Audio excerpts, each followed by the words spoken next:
ठीक है बेटा। नाउ एज आई सेड के हमारे मॉडर्न पीरियोडिक टेबल में हर एलिमेंट की पोजीशन किस हिसाब से है, उसके इलेक्ट्रॉनिक कॉन्फ़िगरेशन के हिसाब से। हाइड्रोजन की अगर बात की जाए तो हाइड्रोजन को अपनी इलेक्ट्रॉनिक कॉन्फ़िगरेशन के हिसाब से 3 ग्रुप्स में प्लेस किया जा सकता है। बेटे वो कौन से 3 ग्रुप्स हैं? ग्रुप 1A, 4A और 7A। अगर 3 ग्रुप्स में प्लेस किया जा सकता है तो आज तक किसी भी ग्रुप में क्यों प्लेस नहीं किया गया? मैं बता रहा था कि आप आमतौर पे पीरियोडिक टेबल में हाइड्रोजन को 1A के ऊपर बना हुआ देखते हो, हालांकि बेटा हाइड्रोजन ग्रुप 1A का पार्ट नहीं है। ग्रुप 1A का पहला एलिमेंट हमेशा लिथियम कंसिडर करते हो। याद करो बेटा, हम जब ट्रेंड्स पढ़ते थे फर्स्ट ईयर में भी हम ग्रुप 1A बनाते थे तो लिथियम पहला एलिमेंट लिखते थे, अगर आपको याद हो। हाइड्रोजन को किसी भी ग्रुप में प्लेस किया जा नहीं सका, हालांकि 3 ग्रुप्स में किया जा सकता है। तो क्यों नहीं करते? क्योंकि बेटा हर ग्रुप के साथ हाइड्रोजन पूरी तरह से रिजेंबल नहीं करता। हर ग्रुप के साथ हाइड्रोजन की कुछ सिमिलैरिटीज है और कुछ डिससिमिलैरिटीज हैं। इस टॉपिक में हमें यही स्टडी करना है कि जो 3 ग्रुप्स हैं, ग्रुप 1A, 4A और 7A, जिनमें हाइड्रोजन को प्लेस किया जा सकता है, तो प्लेस क्यों नहीं किया गया? एज आई सेड, हर ग्रुप के साथ हाइड्रोजन की कुछ सिमिलैरिटीज है और कुछ डिससिमिलैरिटीज है।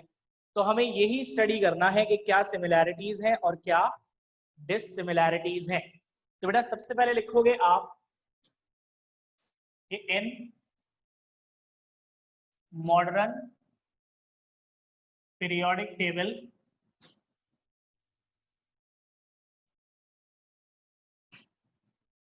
every element is placed according to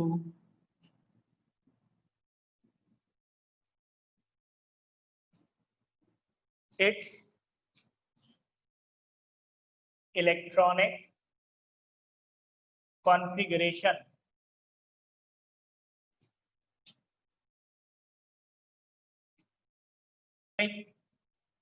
Hydrogen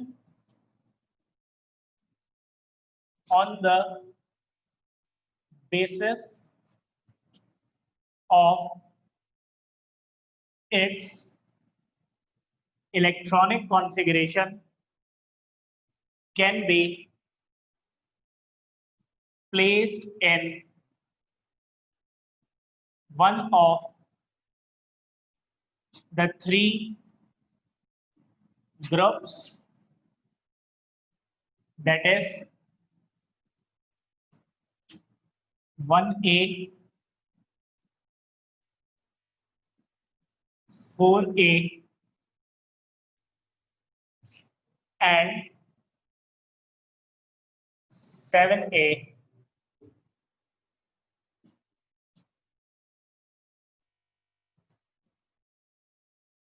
But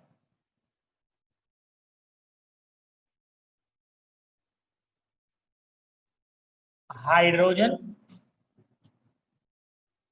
possess some similarities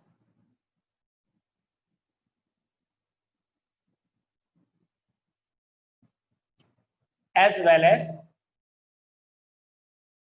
dissimilarities with each group. ठीक है भाई, तो क्या लिखा है हमने कि मॉडर्न पीरियोडिक टेबल में हर एलिमेंट की पोजीशन किसके मुताबिक है? उसके इलेक्ट्रॉनिक कॉन्फ़िगरेशन के मुताबिक। हाइड्रोजन की अगर बात की जाए तो इलेक्ट्रॉनिक कॉन्फ़िगरेशन के हिसाब से उसे 3 ग्रुप्स में प्लेस किया जा सकता है। जो कौन कौन से ग्रुप्स हैं बेटा? 1A, 4A और 7A। लेकिन बेटा हर ग्रुप के साथ हाइड्रोजन की कुछ सिमिलैरिटीज हैं और कुछ डिससिमिलैरिटीज हैं, जिसकी वजह से आज तक इसे किसी एक ग्रुप में प्लेस नहीं किया गया। ठीक है, तो अब हमें इन तीनों ग्रुप्स के साथ, यानी पहले ग्रुप 1A के साथ हाइड्रोजन की सिमिलैरिटीज और डिससिमिलैरिटी, फिर बेटा ग्रुप 4A के साथ हाइड्रोजन की सिमिलैरिटीज और डिससिमिलैरिटीज स्टडी करनी है। फिर ग्रुप 7A के साथ हाइड्रोजन की सिमिलैरिटीज की स्टडी करनी है, फिर हम कंक्लूड करेंगे कि तीनों में से किस ग्रुप से हाइड्रोजन सबसे ज्यादा रिजेंबल करता है जिसमें हाइड्रोजन को प्लेस किया जाए। 7 का मैसेज आया हुआ है कि 4 में कैसे है, तो बेटा अब हमें यही पढ़ना है 1 बाय 1। पहले 1A में पढ़ेंगे, फिर 4A में और फिर 7A में। ठीक है साहब?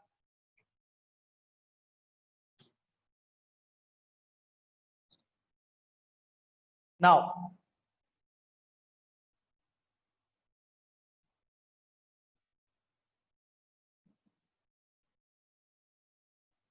बेटा ये जल्दी से लिख लें।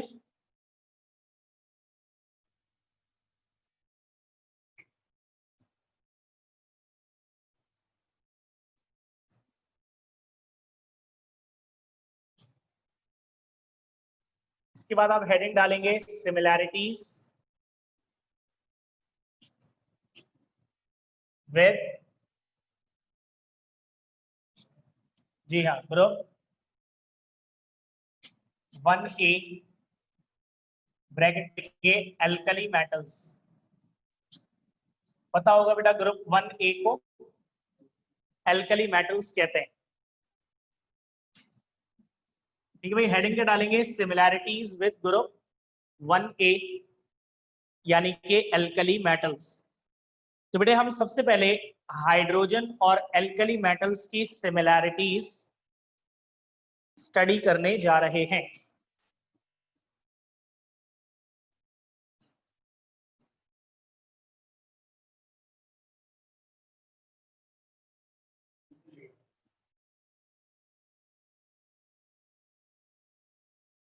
अच्छा बेटा याद रखिएगा, सिमिलैरिटीज का सबसे पहला पॉइंट इलेक्ट्रॉनिक कॉन्फ़िगरेशन से होना चाहिए। यानी कि सबसे पहले सिमिलैरिटी हमें जिस एस्पेक्ट में स्टडी करनी है वो इलेक्ट्रॉनिक कॉन्फ़िगरेशन होगा। बिकॉज आपको बताया ना, बेसिस है ही क्या क्लासिफिकेशन की? Electronic configuration. तो सिमिलैरिटी का सबसे पहला पॉइंट हमेशा किससे होना चाहिए? इलेक्ट्रॉनिक कॉन्फ़िगरेशन से। तो बेटा हाइड्रोजन और मेटल्स की इलेक्ट्रॉनिक कॉन्फ़िगरेशन में क्या सिमिलैरिटीज है? तो आप देखेंगे बेटा, both hydrogen and 1A possess single valence electron. Bracket में लिख दीजिएगा NS1। हाँ भाई, तो हाइड्रोजन और एल्कली मेटल्स की इलेक्ट्रॉनिक कॉन्फ़िगरेशन में क्या सिमिलैरिटी है कि बेटा दोनों के वैलेंस शेल में एक इलेक्ट्रॉन होता है। ठीक है बेटा, हाइड्रोजन के एटम के आखिरी शेल में भी एक इलेक्ट्रॉन होता है और एल्कली मेटल्स के एटम्स के आखिरी शेल में भी एक इलेक्ट्रॉन होता है। वैलेंस इलेक्ट्रॉन मतलब आखिरी शेल के इलेक्ट्रॉन, सिंगल यानी कि एक। तो बेटा पहली सिमिलैरिटी इलेक्ट्रॉनिक कॉन्फ़िगरेशन में क्या है कि हाइड्रोजन और एल्कली मेटल्स दोनों के वैलेंस शेल में होता है सिर्फ और सिर्फ एक इलेक्ट्रॉन।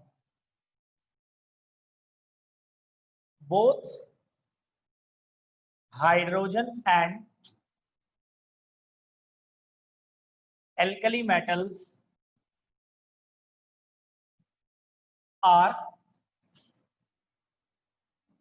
reducing agents। बेटा केमिकल रिएक्शंस में हाइड्रोजन और एल्कली मेटल्स दोनों ही रिड्यूसिंग एजेंट होते हैं। यानी कि दोनों ही आखिरी शेल का इलेक्ट्रॉन, सॉरी, दोनों ही दूसरे सब्सटेंस को रिड्यूस करते हैं और खुद क्या हो जाते हैं? ऑक्सीडाइज। पता है ना बेटा रिड्यूसिंग एजेंट किसे कहते हैं? फर्स्ट ईयर में पढ़ा था कि भाई वो सब्सटेंस जो दूसरे को रिड्यूस करता है और खुद क्या हो जाता है? ऑक्सीडाइज। ठीक है बेटा, वो सब्सटेंस जो दूसरे को रिड्यूस करता है और खुद क्या हो जाता है? ऑक्सीडाइज, उसे क्या कहा जाता है बेटा? Reducing agent. तो रिएक्शंस के अंदर एल्कली मेटल्स भी रिड्यूसिंग एजेंट है और हाइड्रोजन भी रिड्यूसिंग एजेंट होता है। बोथ हाइड्रोजन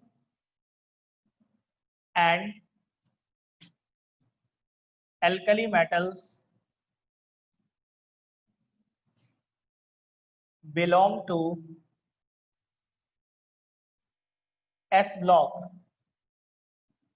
हाँ भाई, हाइड्रोजन और एल्कली मेटल्स दोनों की इलेक्ट्रॉनिक कॉन्फ़िगरेशन s ऑर्बिटल पर एंड होती है, इसी वजह से दोनों ही s ब्लॉक से ताल्लुक रखते हैं। ठीक है बेटा, both hydrogen and alkali metals belong to s block. ये तीसरी सिमिलैरिटी है हाइड्रोजन और एल्कली मेटल्स की। 5। इसी तरह बेटा, both hydrogen and alkali metals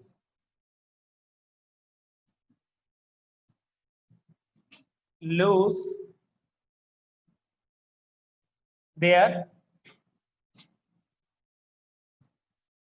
single valence electron to form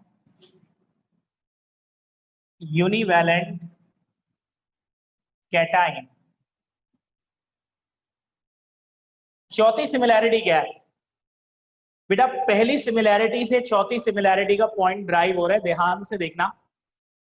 पहली सिमिलैरिटी में क्या लिखा है कि हाइड्रोजन और एल्कली मेटल्स दोनों का सिंगल वैलेंस इलेक्ट्रॉन होता है।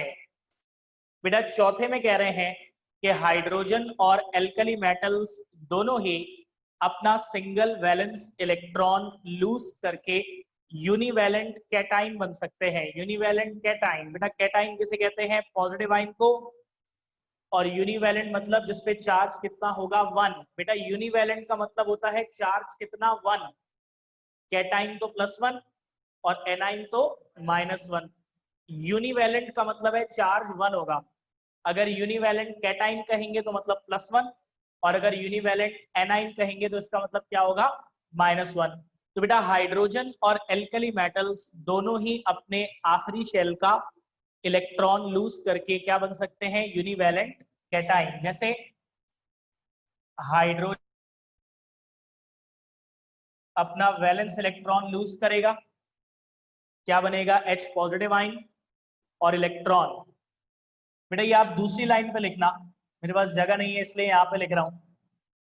इसी तरह ग्रुप 1A का सोडियम एक इलेक्ट्रॉन लूज करेगा, क्या बन जाएगा? Na पॉजिटिव आयन और इलेक्ट्रॉन। तो देखो हाइड्रोजन ने भी अपना वैलेंस इलेक्ट्रॉन लूज किया, H पॉजिटिव आयन बना, चार्ज कितना है? +1, यूनिवैलेंट कैटाइन। एल्कली मेटल सोडियम ने भी अपने आखिरी शेल का इलेक्ट्रॉन लूज किया, क्या बन गया? Na पॉजिटिव, चार्ज कितना है? +1, यानी कि यूनिवैलेंट कैटाइन। तो ये हो गई बेटा चौथी सिमिलैरिटी हाइड्रोजन और एल्कली मेटल की। बेटा पांचवी क्या है कि both hydrogen and alkali metals combine with non-metals like chlorine to form binary compounds। ठीक है भाई, हाइड्रोजन और एल्कली मेटल्स दोनों ही नॉन मेटल्स जैसे कि क्लोरीन से कंबाइन होकर बाइनरी कंपाउंड्स बनाते हैं। क्या सिमिलैरिटी है कि हाइड्रोजन और एल्कली मेटल्स दोनों ही नॉन मेटल जैसे कि क्लोरीन से कंबाइन होकर बाइनरी कंपाउंड बनाते हैं। इसके बाद बेटा एग्जाम्पल लिखोगे, इधर लिख रहा हूं आखिरी पॉइंट की एग्जाम्पल। ऐसे लिखोगे HCl, NaCl एटसेट्रा। ठीक है बेटा, तो हाइड्रोजन भी नॉन मेटल जैसे कि क्लोरीन से कंबाइन होकर बाइनरी कंपाउंड बनाता है HCl। एल्कली मेटल सोडियम भी नॉन मेटल क्लोरीन से जुड़ के बाइनरी कंपाउंड बनाता है NaCl। बाइनरी कंपाउंड का मतलब दो एलिमेंट्स वाला कंपाउंड। बाइनरी लफ्ज का मतलब होता है 2, है ना? बाइनरी वर्ड का मतलब क्या होता है? 2। तो बाइनरी कंपाउंड एक ऐसे कंपाउंड को कहते हैं जो दो एलिमेंट से बना होता है। दो से ज्यादा एलिमेंट से जो बनता है वो बाइनरी नहीं होता। तो ये हो गई बेटा हाइड्रोजन और एल्कली मेटल्स की सिमिलैरिटीज। बताइए बेटा समझ में आ गई सबको अच्छे से? हाँ भाई, हाइड्रोजन और एल्कली मेटल्स की सिमिलैरिटीज समझ में आ गई सबको अच्छे से?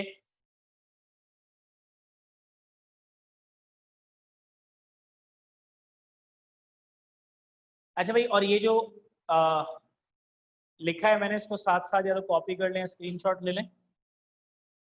डिसिमिलैरिटीज पढ़ेंगे इसके बाद।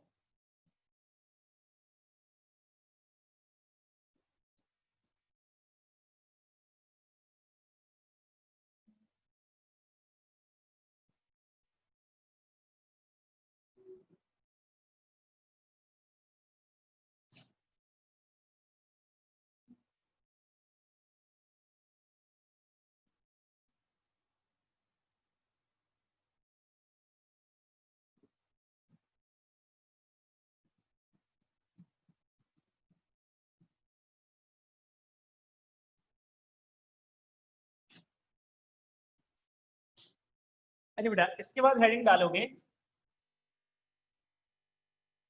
Dissimilarities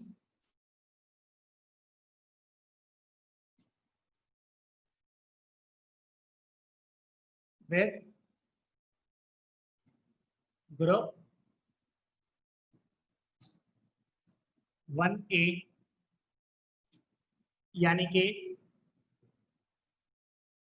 alkali metals.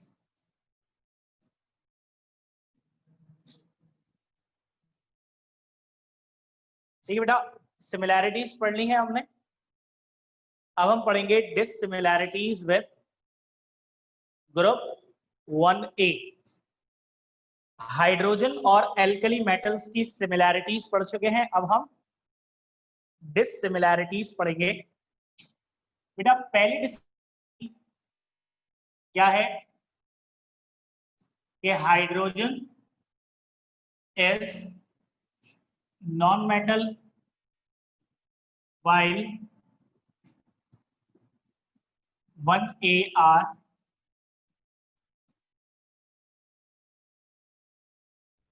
all metals। पहली सिमिलैरिटी क्या है बेटा? हाइड्रोजन नॉन मेटल है, जबकि ग्रुप 1A के सारे एलिमेंट्स मेटल हैं। इनफैक्ट सबसे खतरनाक मेटल है ये, सबसे ज्यादा रिएक्टिव और सबसे ज्यादा इलेक्ट्रो पॉजिटिव मेटल है। सोडियम को अगर आप पानी में डाल देना तो पानी में आग लग जाएगी। कैसी बात की मैंने? सोडियम को पानी में डालेंगे तो पानी में आग लग जाएगी। है, डाल के देख लो कैसे। ठीक है, तो इतने खतरनाक मेटल होते हैं ये। देखो पहली डिसिमिलैरिटी क्या हो गई कि हाइड्रोजन नॉन मेटल है, जबकि ग्रुप 1A के एलिमेंट्स क्या हैं? मेटल्स। हाँ भाई, second,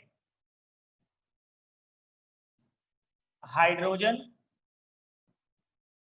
is diatomic H2 while 1AR mono atomic LiNA अच्छा भाई, आमतौर पे आप सब जानते हो हाइड्रोजन किस फॉर्म में एग्जिस्ट करती है? डाई एटॉमिक फॉर्म में।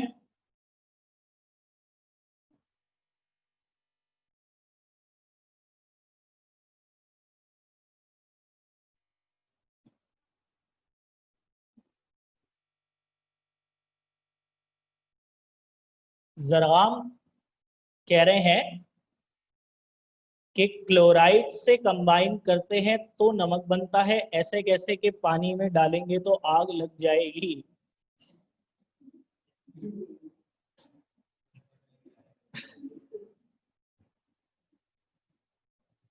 अबे सब क्लोराइड के साथ कंबाइन हो गया तो कंपाउंड बन गया, कंपाउंड बन जाता है तो प्रॉपर्टीज चेंज हो जाती है ना जरगाम, है भाई जरगाम। जब क्लोराइड से कंबाइन हो गया तब तो प्रॉपर्टीज चेंज हो जाएंगी ना भाई, अब तो कंपाउंड बन गया।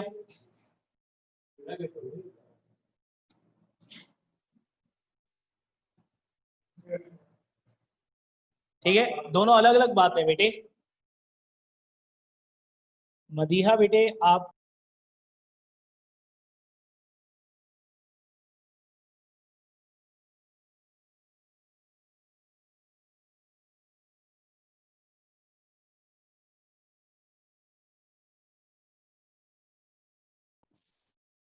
तीसरे दिन मैं आपको, अब कल की क्लास मिस नहीं करिएगा आप, मुझे आज मैसेज करें, मैं आपको ग्रुप में ऐड कर लूंगा, मुझे नंबर नहीं पता आपको कौन सा, ठीक है।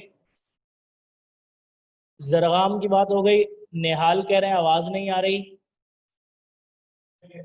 वैसे क्यों आग लगेगी, जरगाम कह रहा है।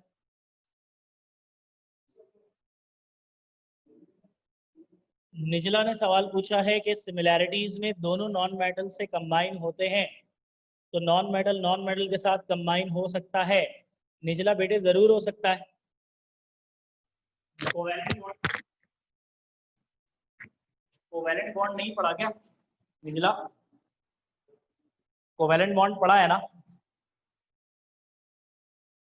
कोवैलेंट बॉन्ड तो बन सकता है ना नॉन मेटल्स के बीच में। अच्छा भाई, तीसरी सिमिलैरिटी, दूसरी तो समझ लें, हाइड्रोजन आमतौर पे डाई एटॉमिक फॉर्म में एग्जिस्ट करता है यानी कि H2 की फॉर्म में, जबकि alkali metals mono atomic form में एग्जिस्ट करते हैं LiNa ये तो सब जानते हैं ना बेटा। आमतौर पे हाइड्रोजन किस फॉर्म में एग्जिस्ट करती है, mono sorry diatomic form H2 की फॉर्म में, ऐसे ही पाई जाती है ना हाइड्रोजन। जबकि एल्कली मेटल्स किस फॉर्म में एग्जिस्ट करते हैं, मोनो एटॉमिक फॉर्म में, यानी उसमें एटम्स कंबाइन होकर मॉलिक्यूल्स नहीं बनाते। तो सेकंड डिसिमिलैरिटी हो गई कि हाइड्रोजन डायटोमिक है जबकि एल्कली मेटल्स मोनो एटॉमिक होते हैं। ठीक है भाई, hydrogen is a gas while 1 are solids। अच्छा भाई, रूम टेम्परेचर पे हाइड्रोजन गैसियस स्टेट में होती है जबकि एल्कली मेटल्स किस स्टेट में होते हैं, सॉलिड स्टेट में। ये भी क्या है, एक डिसिमिलैरिटी। अच्छा भाई, इसके बाद the कैटाइन्स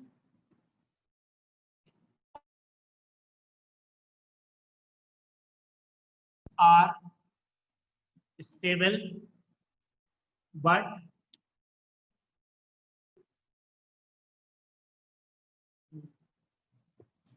H positive is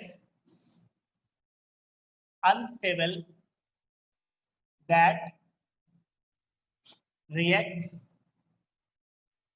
with water।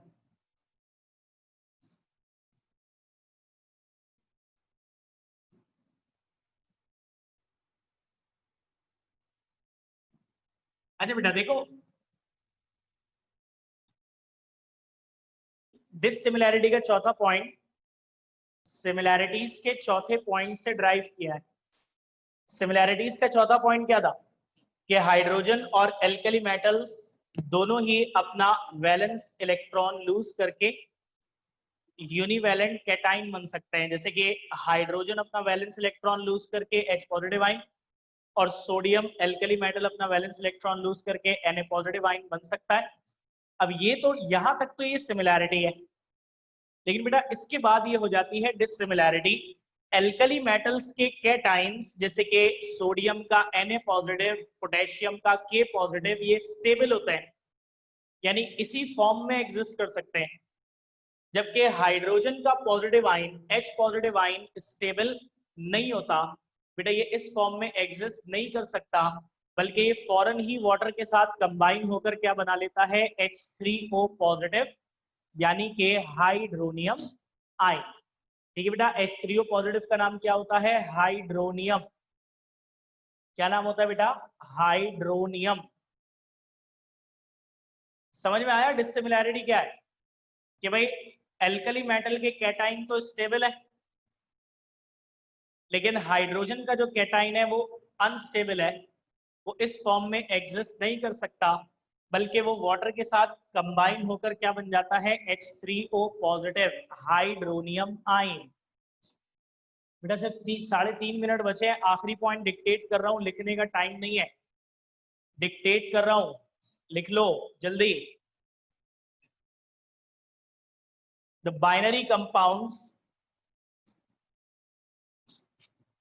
the binary compounds of alkali metals with non-metals, ठीक है बेटा, the binary compounds of alkali metals with non-metals like chlorine are ionic, bracket में लिखना example NaCl,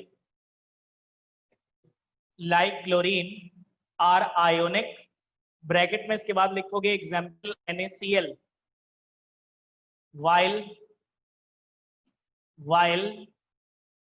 the binary compounds of hydrogen like HCl are covalent। ठीक है बेटा, binary compounds of hydrogen like HCl are covalent.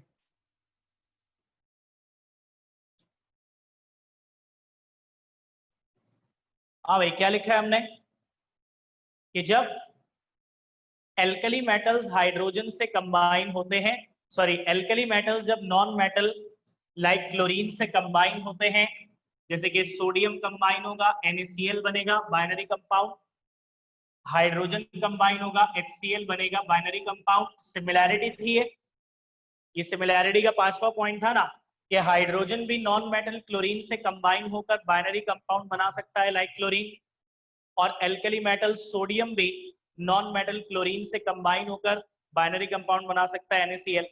अब यहां तक तो ये सिमिलैरिटी है। डिसिमिलैरिटी ये है कि बेटा जब एल्कली मेटल क्लोरीन से कंबाइन होंगे तो आयोनिक कंपाउंड बनेगा, और जब हाइड्रोजन कंबाइन होगा तो क्या बनेगा? कोवेलेंट। यानी कि नॉन मेटल्स के साथ एल्कली मेटल्स के बाइनरी कंपाउंड्स आयोनिक होते हैं, जबकि हाइड्रोजन के बाइनरी कंपाउंड्स कैसे होते हैं? कोवेलेंट। ये डिफरेंस है। लिख लिया है सबने बेटा? लिख लिया है सबने? जल्दी बताएं।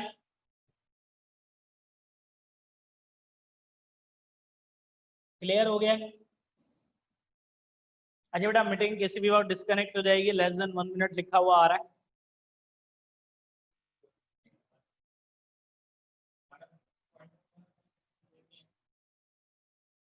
सिमिलैरिटीज में ना,